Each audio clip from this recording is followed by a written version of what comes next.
I got busted for speeding and had to do a speed awareness course. And I thought I'd tell you a bit about A, how I got done for speeding and why, and B, how the course went for those who haven't been on one. First of all, the car I was caught speeding in was none of mine. It wasn't took, that would be an achievement. No, it was the Chrysler PT Cruiser that I enjoyed earlier this year. Not the best ending to that segment of ownership. It was actually on the way to get that car back to the Midlands, where it was meant to be going to a new home, but that all fell through at the last minute on the day. So I was a bit stressed on the morning. I had to hastily find another way of getting rid of the car and getting it collected. So I had to drop that somewhere else. Then I had to get a lift to go and collect Myrtle and Matiz, which was the point of going back to the Midlands. So while Myrtle was having her work done, I've been borrowing the PT Cruiser. Idea was I was going to make lots of lovely videos about it. Ended up not making very many videos about it and generally having quite a bad time. So I was late. I was angry because I was driving a PT Cruiser and I really didn't like that car. The gear change and the horrible interior just ruined what is fundamentally not a bad car. It is a cheap car, of course, by American standards, so the build quality isn't quite where that sector of vehicle would be in the UK, perhaps. It was an especially epic time for terrible interior quality in America. And it wasn't even made in America, it was made in Mexico. Some were made in Austria. So yeah, I'm in a car I dislike. I'd been stuck behind a truck for ages. We get to Newtown bypass and I'm afraid I did go for it somewhat, overtaking this truck, and I probably kept on going. I knew I was going too quickly, but there's a part of you thinking, well, the speedometer's usually got a bit of leeway on it, so I'm probably all right.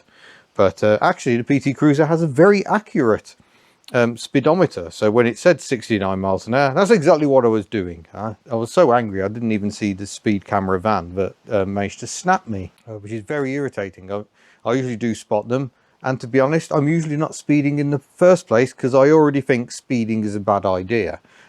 This is why I struggle with sports cars, really powerful cars, because I don't want to drive them beyond the speed limit on the road. That's not what you do. That's not responsible behaviour. That's why I drive feeble cars. Feeble cars you can enjoy within the speed limit and have so much fun.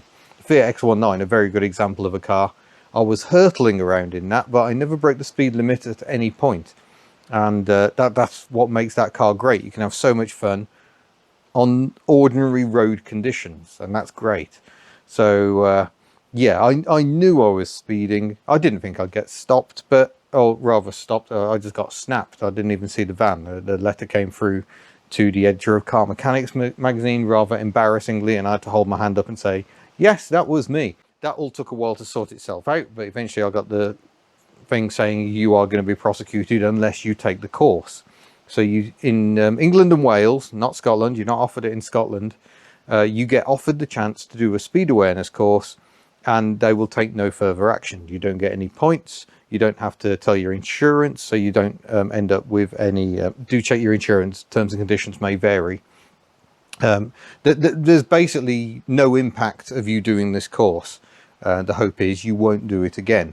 And you've got 3 years. If they catch you speeding again, no speed awareness course, straight to 3 points and a fine. Or more points if they think you've been really excessive. And it was interesting on the speed awareness course. It was all done online. And what I will say, first of all, is shop around. While we can do those courses online, they do vary in cost around the country. If I'd done it more locally, it could have cost £10–12 more. As it was about £80, I think, to do the course. So you still hit financially. Yeah, there was a group of 8 of us on the day. It's a confidential meeting, so I can't discuss anything that was said by anyone else in this. So I will just talk about my own experiences. And I found it very interesting. It didn't necessarily teach me too much more than I already knew. But I mean, one of the things that interested me, I was the only person who, when presented with different road scenarios, could correctly identify the speed limit in every scenario. I also suspect I was the only one who knew they were speeding. I think everyone else had been surprised, or at least that's the impression they gave. But like I say, I can't really go into details of what anyone else said. But yeah, it was an eye-opening experience for a lot of people. There are some very interesting facts though, like 1 mile an hour doesn't make a difference. Only it does. So they did some demonstrations of Ford Focus stopping at 30 miles an hour, and then they did it stopping at 31 miles an hour, and at the point where it had stopped at 30, it was still doing 8 miles an hour.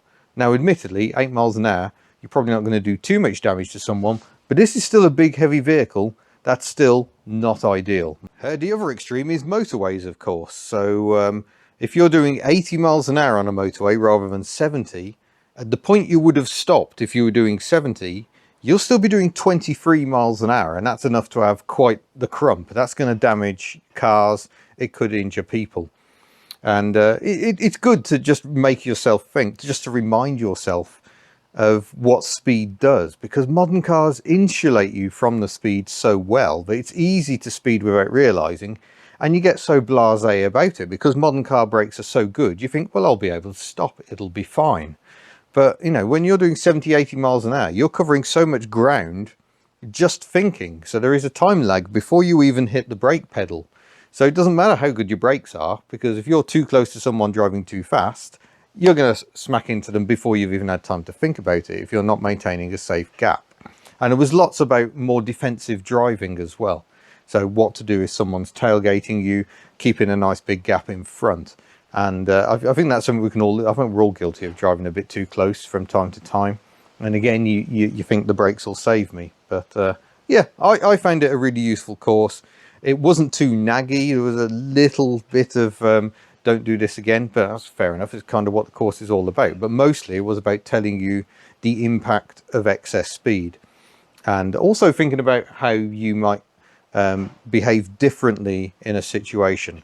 And for me, the main takeaway was I need to learn to be a bit more patient. I was speeding mostly because I'd been held up by this truck, and I thought I'd show him by blasting past, and hello, speeding ticket. So I didn't really show him anything, did I? I just made myself look stupid. And I'm really disappointed. That's my first ever speeding ticket in, what, 26 years of motoring. So an unblemished career. Isn't quite unblemished, isn't quite blemished because I haven't got points. My license is still clean, but it still feels to me like a failure. And I know lots of people have different views about speeding. I'm not particularly interested in whether you think speeding is acceptable or not. That's for you. My personal view is it isn't.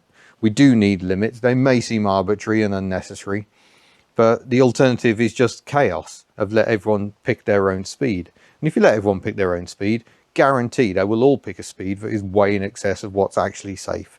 So that's just my thoughts on that. That's just what happened. That was my speed awareness course. Completed it. No further action will be taken. You do actually have to pay attention to the course. Mic and video camera on at all times. If they thought you weren't actually participating, they could write to the police and say this person isn't participating. Presumably you'd get hit with the points and fine.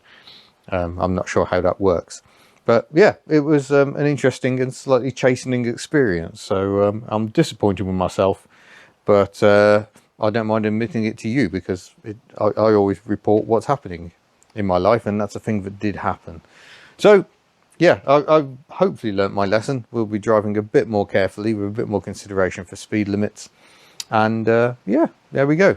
I hope you found that interesting. Yeah, if you want to support what I do with crazy vehicles like this Fiat Multipla behind me, you're more than welcome to do so. Look in the description below. And otherwise, I shall see you in a future video. Farewell.